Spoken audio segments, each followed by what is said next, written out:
She takes forever to leave the house. I take forever to decide if I have the energy to leave the house. She's a bit too lovely. She's far too good to me, and one of the cats definitely likes her better.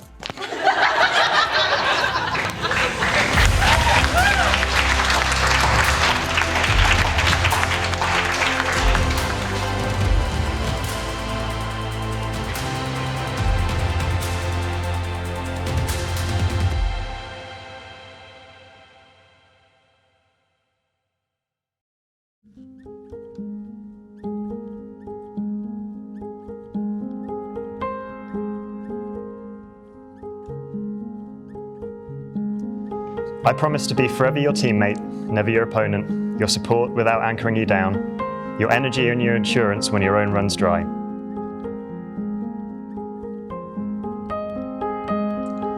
Alex, I promise to base our marriage on a foundation of gratitude for the way in which we were brought together so perfectly despite international borders, snowstorms, and a deep disdain for dating apps.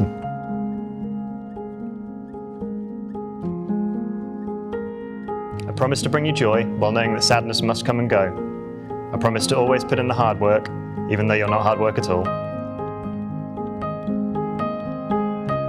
I promise to show my love for you in gestures big and small. For this reason, I will always let you sleep on the better side of the bed, even if I really wanted to.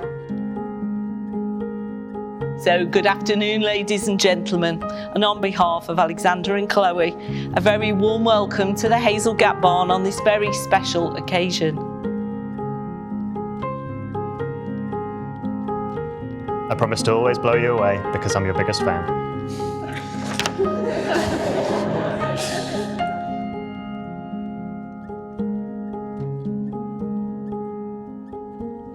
I will also never put vinegar on your chips or suggest cheering for Manchester's other football team.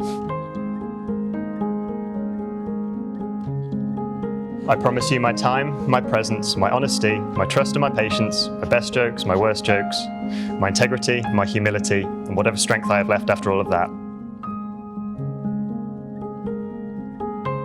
I promise to nurture this marriage that was planted in the seed of friendship and provide you with the love that you never feel as if you have to question.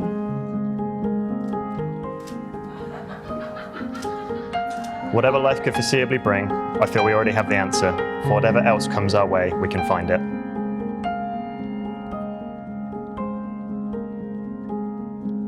And no matter the conditions in which we grow or the time and experiences afforded to us, I will care for you and protect the roots we have grown together with laughter, respect, and compassion. Finally, I promise to care for you always, with the fullness of my heart. I would promise to love you, but that's the easiest part.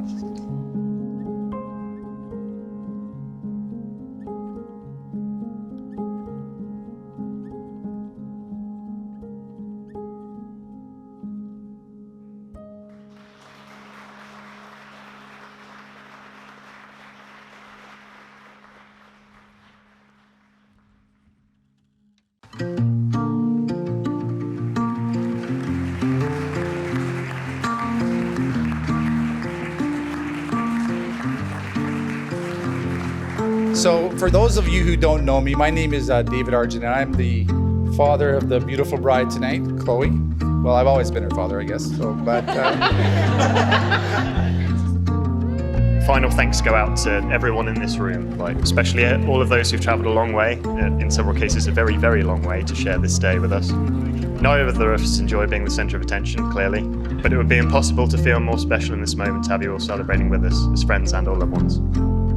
Hi everyone, we're Chloe's best friends from Canada, Jadine and Lauren. We've been friends with Chloe for 17 years now, which means we've been together longer than we've been apart.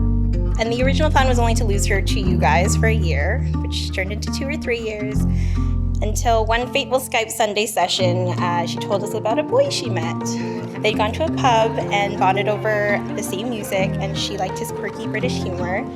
And then every Sunday after that, we could see how much she was falling in love with him. I've known Alex for about 12 years now.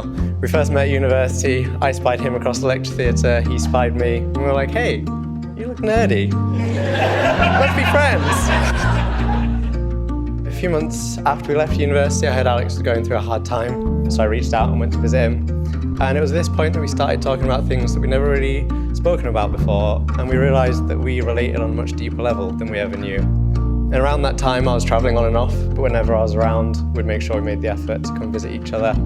And Alex, being who he is, went the extra mile, or well, 11,000 miles, when he flew out to Australia to visit me. It gave Alex the reset that he needed to make a bunch of positive changes in his life when he got back. And that's when he met Chloe. Like I say, we did not always have a concern that Chloe would ultimately end up in the UK, but I knew once she met Alex that it was a done deal, basically. Right? And well, to tell you the truth, we really couldn't be happier because she met a really nice guy, a well-educated, intelligent individual who I can see just by looking at them together that she's very happy with him. He supports her. They are a great match as far as I'm concerned. Even though I often miss my little sister a lot, I am so proud of her for the steps she has taken to create this life for herself here in England. She is independent, smart, and her own person, and I know that her and Alex will create a happy life together. There was a story, Chloe brought Alex home to us in the summer, and that was when we first met him. And they'd had a long flight and they traveled far, and they went downstairs and they were lying on the couch together. And she was facing him and she had her head tucked in underneath his chin.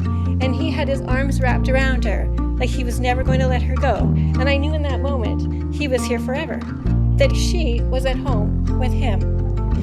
So that was kind of the start when we knew that Alex was the real deal. In his relationship with Chloe, he chose with his heart as well as his head. I can remember him saying only 3 weeks after their first date that he'd like to introduce me to the girl who, if everything went as he'd hoped, would be my future daughter-in-law. Again, he's chosen well, as Chloe not only matches him in intelligence, wit and integrity, but also complements him with her other qualities, such as her amazing eye for creating a stylish and comfortable home. So here we are, 5 years after that fateful Skype Sunday call, to celebrate the love that these two beautiful souls share. Every time we've been lucky enough to spend time with the both of them, we can clearly see the love that you two have between you. From the way that you look at each other to the cute inside jokes that you have about your cat babies. We're so happy that you found a partner that you can both be your true selves with. Please give the very, very warmest welcome you can to Chloe and Alex, the new Mr. and Mrs. Argentine.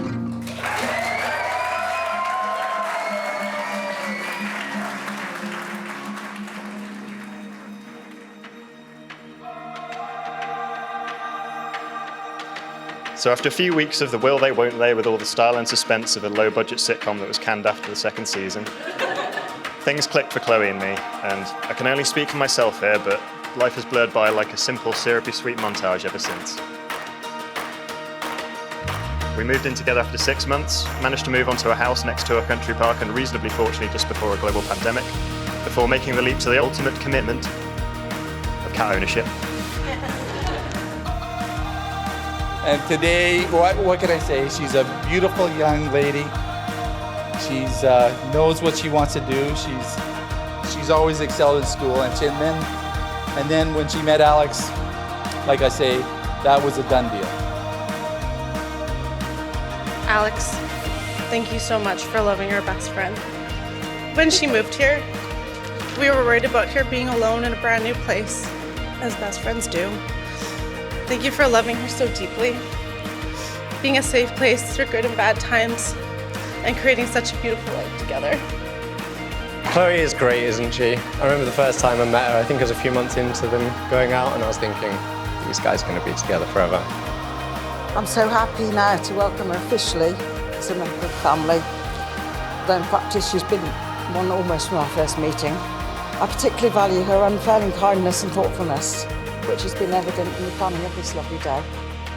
I feel like I've been hopelessly in love with her since about 10 minutes after meeting her, and I genuinely feel lucky I wake up feeling lucky every day of my life since. What I'm trying to say is, meaning no disrespect to anyone else, she's the best. I also want to take this opportunity to welcome Alex into our family. I hope to see him at a beach to be determined, where hopefully one day we will all add a new chapter to this ongoing story. But thanks for asking me to be your best man. I'm all the better for knowing both of you. Chloe and Alex, we wish you a lifetime of love, adventure, and happiness. Before you know it, you will be 40 years married like we are, and you'll be crying a few tears of love and joy for your children as your dad and I did today. We love you both so much, and we wish you a lifetime of big and small gestures that show your love for each other. Now that we can start the rest of our lives in some level of purity, I invite you all to raise your glasses one final time today, so we can take heed of the imperfection, the uncertainty, the transience of the lives we lead, to toast the love that got us all this far, the love we have yet to develop, and perhaps most urgently, the loves we have today, the ones that will carry us through tomorrow, hungover or otherwise, to savor the moment that we can have with all you amazing people in one room together at the same time. And to my wife, the incredible Chloe Argent Duncan, pending bureaucratic approval. Cheers, everyone.